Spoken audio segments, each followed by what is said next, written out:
it's only a couple of years away. And so obviously not all the goals would be achieved, but technologies like AI, they definitely bringing a lot of strengths.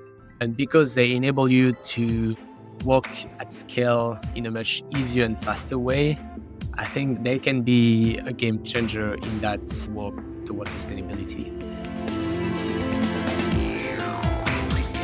Welcome to Socially Conscious AI, where we showcase innovative AI applications for social good and interview experts and thought leaders, shaping the future of AI with a focus on ethical and inclusive practices.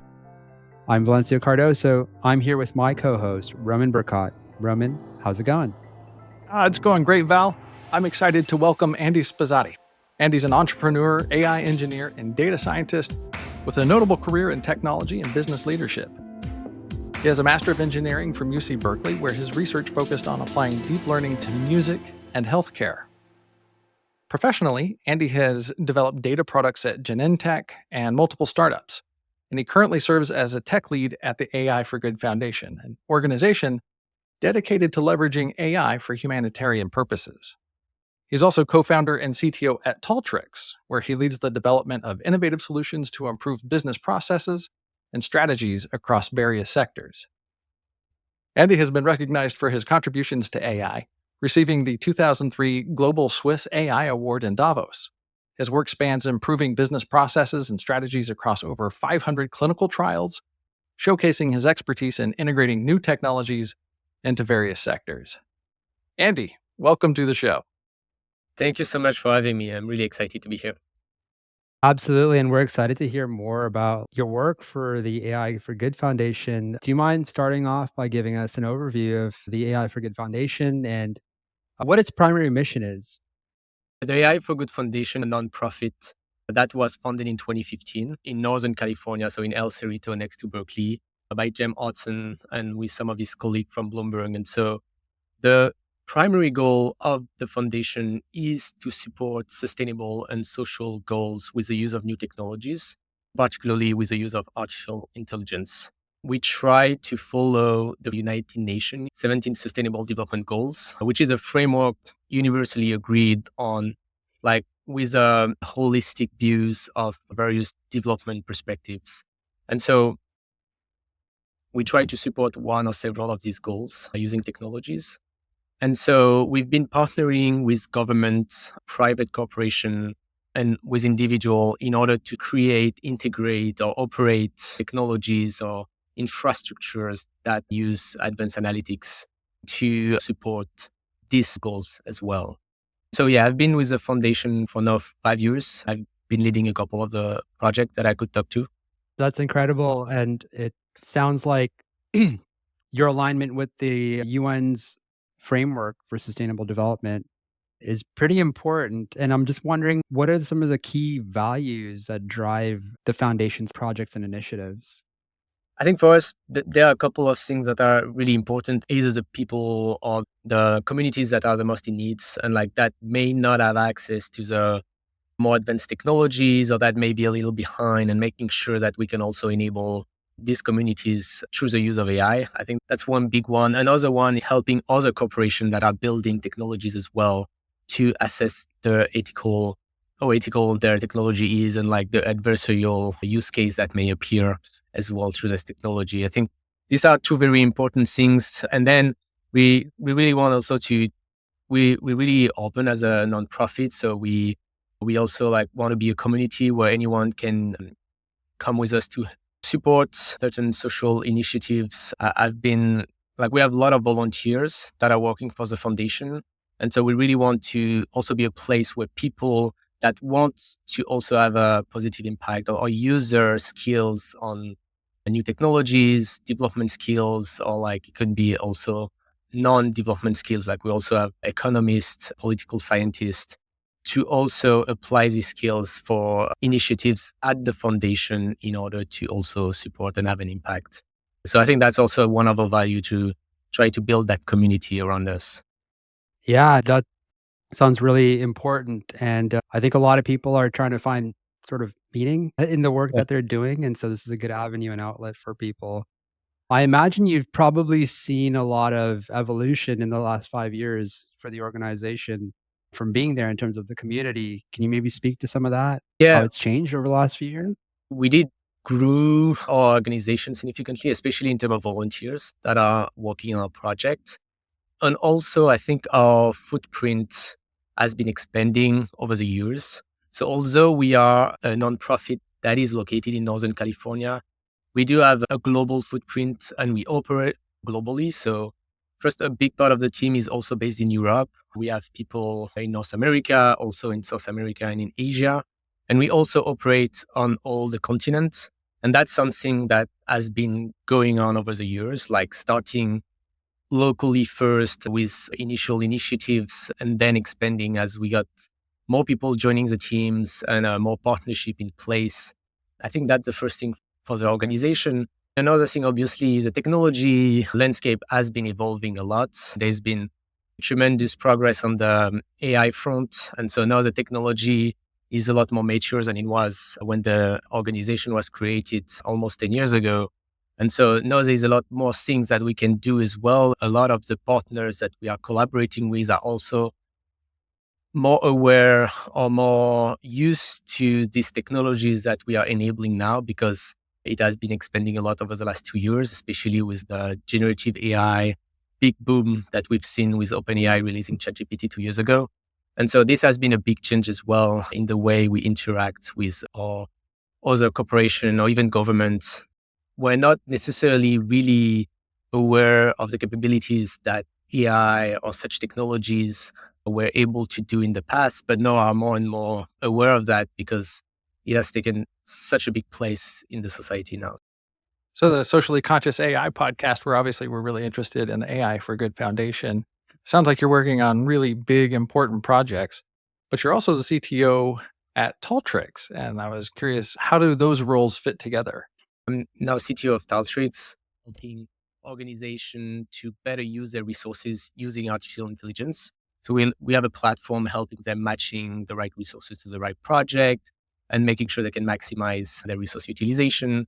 Having this role at AI for Good at the same time as this CTO role is also helping me in the way I'm designing or like helping designing the product we build at Taltrix with the experience in light of what I've been doing at AI for Good. So one key thing is like the way we think about how to deploy AI in a responsible way. These are things that I've been exploring with AI for Good, but then implementing at Taltrix as well. One thing obviously is how AI is deployed, and a big aspect was the explainability and the ethical monitoring of the systems to make sure that we are able to understand why a model is giving certain prediction or certain output, and we are able to make this obvious to the users, which is something that is pretty important, especially in sensitive area, which we have been exploring a lot at AI for Good. And other aspects are also to monitor the footprint of the model and of the technology that we deploy, which is something really important for us. We only use cloud infrastructures powered by renewable energies. We also monitor the footprint of the training and utilization of these AI models. And having this framework in place, this is something I was able to use when building the platform for Taltrix. So eventually these two roles really goes together and they both help me in the different decisions we have to take when building the technology on one side or on the other. I imagine the frameworks you're thinking about when you're standardizing things on the AI for Good side of things with their point of view of being ethically focused influences the type of work that you're doing for Taltrix and vice versa. That's awesome. Andy, I just want to zoom out a little bit. What kind of drew you into this type of work in terms of data science and AI, but then also like skewing towards social good? That's great. I think it all came true like when I moved from Paris to the United States, where I think that when I really got into more like the tech and the artificial intelligence. Eventually, I started initially when I was in France, but really when I came to go to Berkeley and being immersed founders, VCs, non-profit organization, researchers, I really I met James Hodson, so the CEO of the AI for Good Foundation, and where we initiated our collaboration. And I think, my Drew Socially Good project, I on a project that was kind of leveraging technology for social good as well, where I was partnering with a researcher in my lab in Paris. The goal was to create a data to support the maintenance of water pump mostly for the African continent. But at the time we were partnering with NGOs that were implementing water pump in remote areas. And we were basically building a software that goes with it to help with predictive maintenance. Because like the lifetime of this water pump was a big issue. And so I think that's also at a time where I really got into this and got into this project that can be impactful beyond just the technology, but also into the communities that you're supporting. Initially the SDG Data Catalog, and then the diversity, equity, and inclusion. I love hearing stories where a boring piece of software, but it can be something so important, water pump maintenance, but it has the power to change somebody's life on the ground. That sounds like a really cool kind of formative experience. In your intro, I'd read that you studied on applying deep learning to healthcare and to music. And just out of curiosity, I'm interested if there's any overlap. What's the Venn diagram on those two areas of discipline? Overlap between using AI for music and using AI for healthcare? Yeah, the technology behind is overlapping a lot. Because, especially, that's kind of interesting because the technology behind what I was doing for healthcare and music was pretty similar. For healthcare, for context, it was working with Gluco, which is a startup providing a device for people with diabetes to monitor the condition. And so we were working on a AI model to be able to forecast the glucose of patients so that we can provide predictive analytics for specific risk. Like when you have diabetes, you try to avoid too high glucose or too low glucose. So really getting some predictive analytics around that. And so for that, we were using LSTM time series forecasting, while the music project was more generating music composition through the use of AI and training AI model to be able to generate music composition. And the end goal of the project was finishing the last piece from Mozart that he wasn't able to finish before he passed out, and having the AI actually finishing the piece.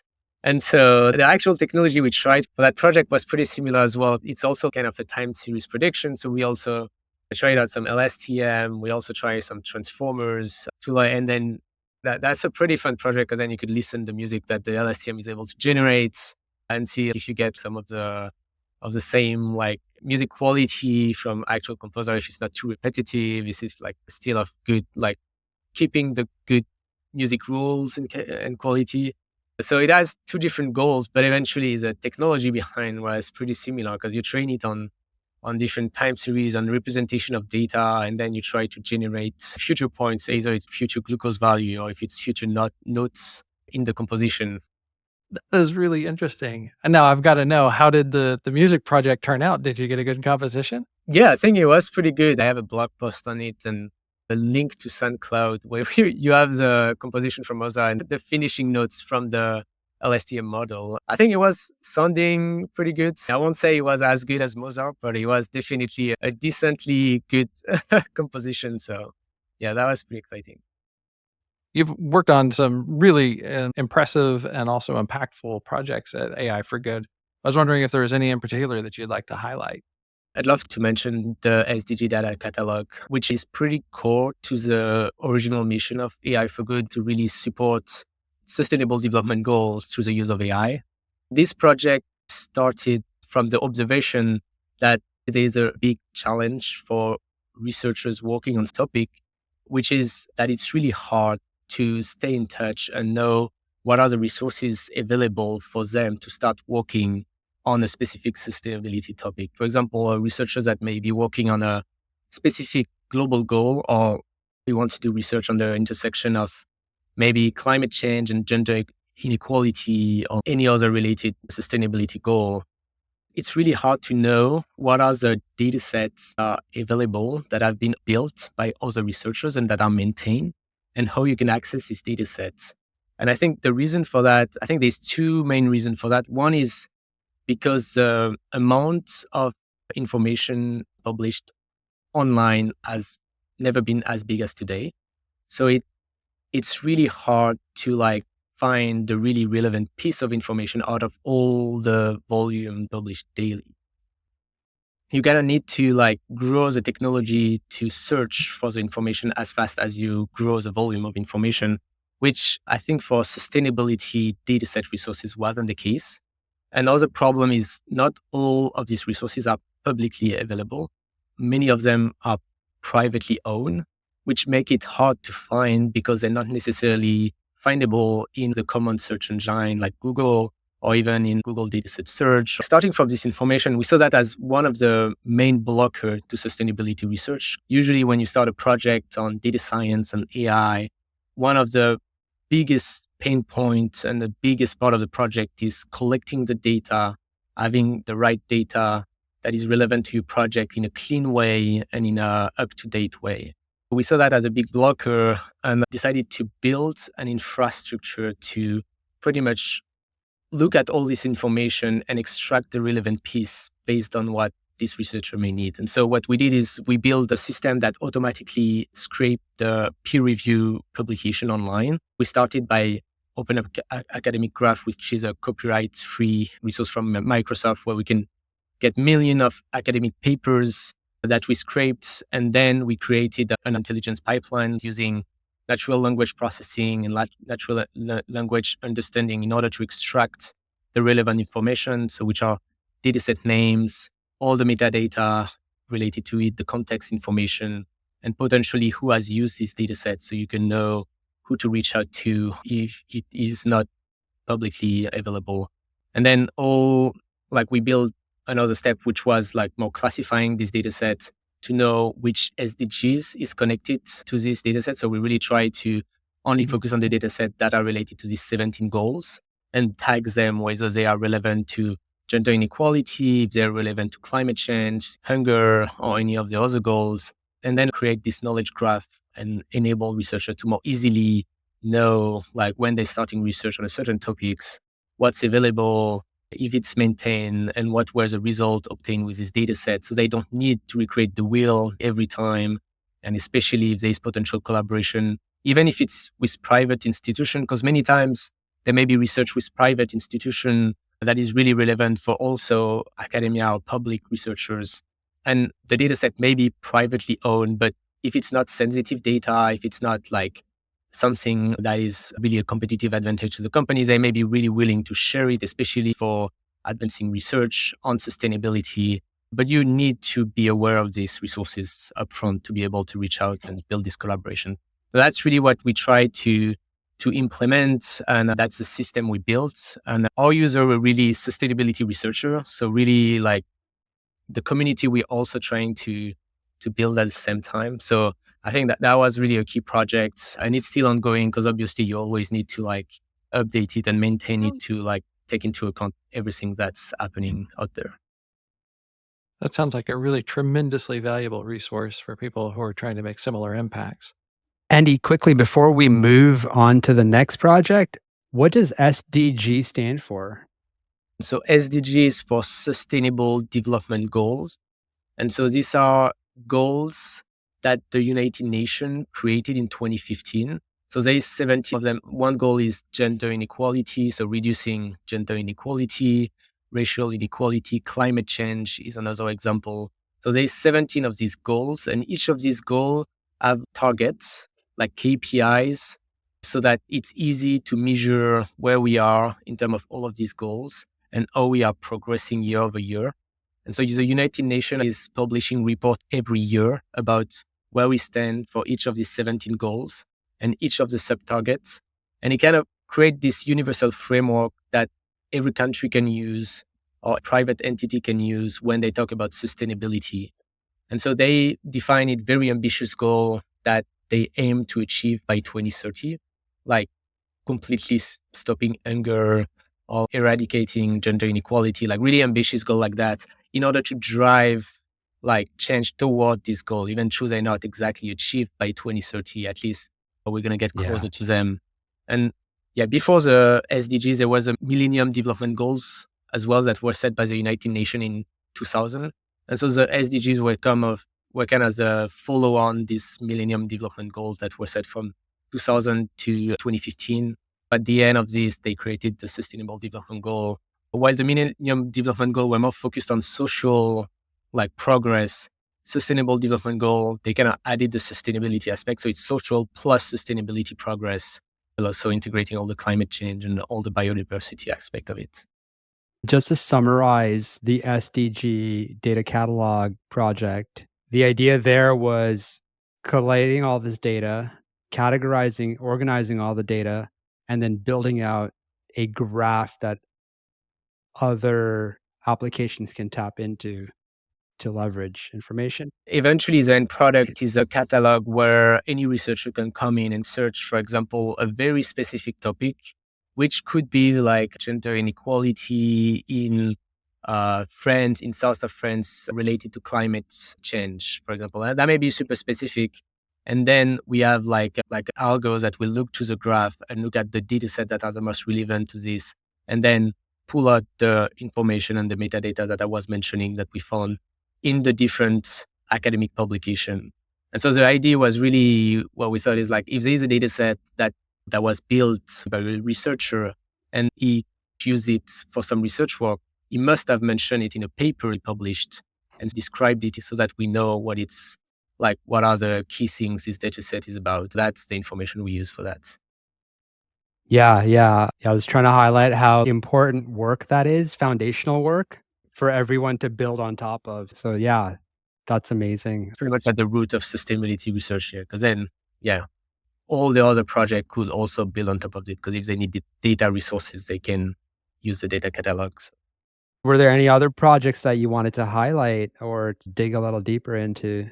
I can mention the SDG Trend Scanner. It has been led by my colleague at the Foundation, Elliot. This project is trying to parse online information. So from newspaper or from like all the potential trustworthy information you can get from the internet, and then trying to map that towards projects that are enabling certain goals or certain targets, sub-targets, and get a dashboard where you can see like over the last few months, over the last few years, what were the initiatives that enable which of these goals and sub-target, and like how we are progressing. And that's really helping as well the United Nations, like on their framework and on their, like what they're trying to do with this, because it's hard to know what some very like a siloed research lab may have done. Like it may be easier to like track, obviously, like government regulation or large scale effort, but the smaller research or smaller news may be hard. And so that's what the Trend Scanner is also trying to do,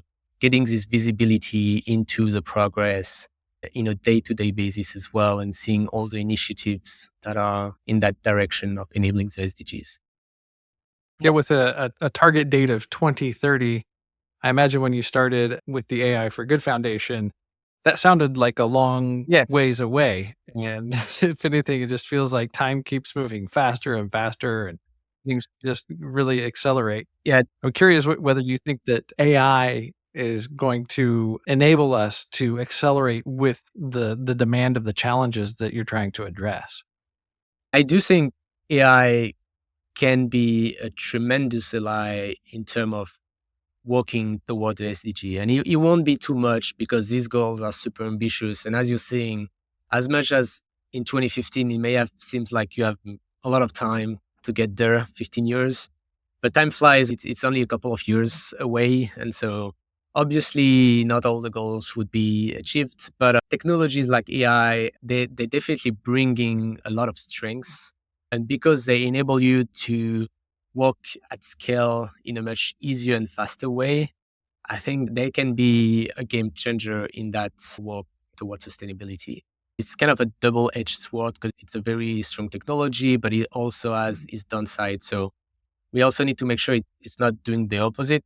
For example, training the big AI model is super carbon intensive. So it also has an impact on climate. Like I think, GPT-4 with 1 trillion parameters has definitely massive amount of resources needed to train it. And I think now we're moving towards as well, the smaller version of them, like they all released, like now we have GPT-4 Mini, we have the 7B model that have been released, and that can also get you really close to the capabilities of the big model in a much more efficient way. Other issues are more around the ethical aspect of AI, as a lot of people have talked about it, especially with Gen AI. All the problem can result to having this powerful model if they also have non-ethical behavior and show biases and like show potential misconduct. Because they are such a big tool, they enable us to reach such a big scale. Obviously, it can be a double-edged sword. If misused, it can also like do the opposite and make us go the wrong way. But I'm really like trustful that it's not going to be like that, and that we are setting the stage for a much stronger technology. Hopefully, be able to control really well, and then it's going to be a really strong ally to help us work on these goals. And some of the things we're doing at the foundation, like getting visibility into where we are and what's going on, is always a really important initial step to know what you should do next in order to progress toward the goal, to not like have everyone kind of going in different direction. So this is like an example where AI is, I think, a game changer. And I think there will be many other examples of that as AI is getting better and better over time, where we can use its capability to try to mitigate some of the problem that we see in the society. And that's what I want to help enable as well. Like AI can be both a tool and a weapon. And while we are solving these big problems, it also creates other problems that need also to be solved. So it's kind of the never ending cycle of problem solutions. I just wanted to touch a little bit on collaboration within your projects. You understand AI for Good brings together researchers, nonprofits, governments, corporate partners, all sorts of people into a project. How do you go about building out those teams or coordinating with those teams to create something that's effective? That's also a challenge in working in a non-profit environment, like the various type of stakeholders and team members. So, because one thing is we do work a lot with volunteer, which is obviously a big strength because a lot of people that want to contribute and have like a lot of energy to give and a lot of skills to give. It obviously has its own challenges because volunteers usually do that on a side job. And so have limited time availability. So you need to manage that potentially only working a couple of hours a week, like may have some weeks that are busier than others, compared to a corporate environment with full-time people where you have good visibility on the capacity of your team on a week-to-week basis. In a nonprofit, it may not be as clear because the availability of the volunteer workforce may be changing over time. And some volunteer may be only able to volunteer for a fixed amount of time. So that's kind of one of the challenge. We also are a global team. So there's like the time zone things as well, and the collaboration between people that are based in Asia, in Europe, in the US, that need to be properly handled. But eventually, the way we go about it, so we usually have core teams from the foundation that is really setting up the project, kind of leading the project and the initial work with it. Usually for each project, we have external partners, so either sponsors or like if we work for a corporate entity or if it's a collaboration with the government, a couple of key stakeholders that are our point of contact with the foundation. Usually we have a project manager handling the people on the side of the corporate entities. We, like project leaders and other core team members, are managing the volunteer workforce and individual contributors to the project. The key thing is getting momentum around the project, getting people excited at the beginning to build some good technologies, and you need to keep the momentum of regular meetings, make sure you're going in the right direction and get some initial results early on to keep it going. But for sure, eventually in a nonprofit, sometimes project may take a little bit longer because, as I was saying, you need to make for this like changing availabilities of people, and you need to like make for like the changing environment as well, then non-profit funding, and you need to like keep this partnership going. So some of these projects have been multi-year project now that we've been working on for a few times. Yeah, impressive work. I mean, the dual challenge of solving the technology problem and the people problem. But on that note, like how can like organizations and individuals get involved and or contribute to the work for AI for social good? If someone wants to help or support, I mean, they can, I mean, either reach out to one of the project leads, so they can reach out to me. I got a bunch of people reaching out to me on LinkedIn or through email as well.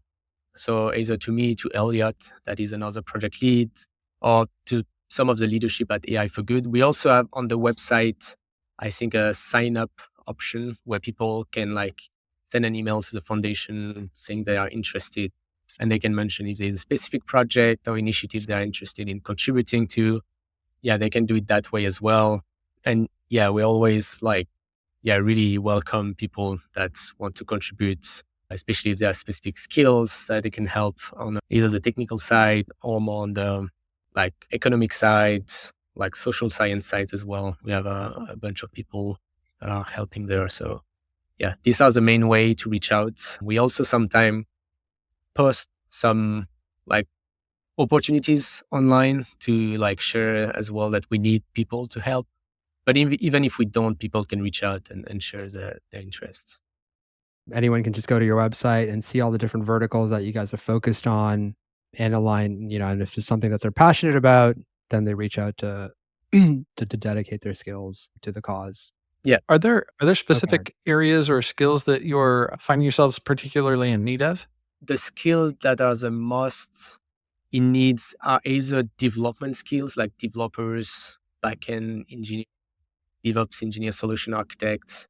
Front end has been one as well. So the developer is one, artificial intelligence researcher or engineer, because a lot of our projects are AI related. So having people with skills in AI, which can be specific, like for example, for this SDG project, data catalog, skills in natural language processing. So building AI model that are using language data is something that was really important. I think this is probably in terms of like the execution of the work, the skills that are most in need. So everything related to computer science. And some of the project also benefit from having, the more social science people. Like we had PhD in social science. I can drive as well, more like the direction, the marketing as well on the foundation and like the fundraising and stuff like that. But on my side, it's been a lot of the developers work, sometimes designers, but developer is really where the core of the needs are. And what's next for you and the AI for Good Foundation? Are there any particular projects that you're excited about? We do have a lot of initiatives ongoing. So obviously seeing the project being deployed and being used, and like kind of seeing kind of the result, the early result is always exciting. So this is true for some of the projects I mentioned, like Trend Scanner and Data Catalog, that are more mature and start to be used. So I'm pretty excited about like seeing like this product being used and like keeping on, like seeing the impact it can have over time. We also have like more project around like the ethical monitoring of AI, which I think is pretty exciting because AI is moving so fast right now that this project will need to also move really fast to kind of keep up the pace. And I think the impact of that part can also be really big. So I'm pretty excited about this and seeing where it goes. And especially there's some pretty exciting research as well going on by other companies like Anthropic that has been doing really interesting things on that end. And so I'm really excited to see where we can go, especially with a very large model that we mostly use today. So I think these are the one that really excite me. We also have like initiatives that are more like humanitarian support that are also really impactful and like enabling like more from an operational standpoint, this humanitarian support. And so, I mean, this is obviously also very important work. So yeah, really excited about that as well. No, it's amazing. And Andy, it's been like a really captivating and insightful conversation with you.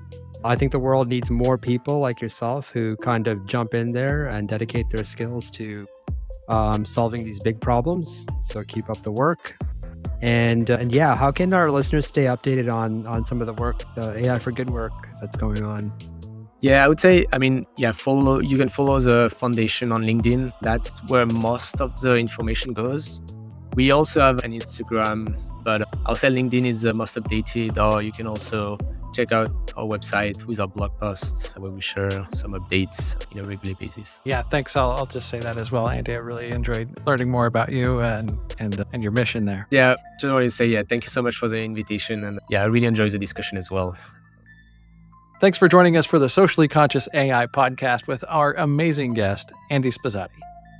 If you enjoyed this episode, please make sure you subscribe wherever you listen to podcasts. And why not share this episode with someone who could benefit from this conversation? For Valencio Cardoso, I'm Roman Bercot.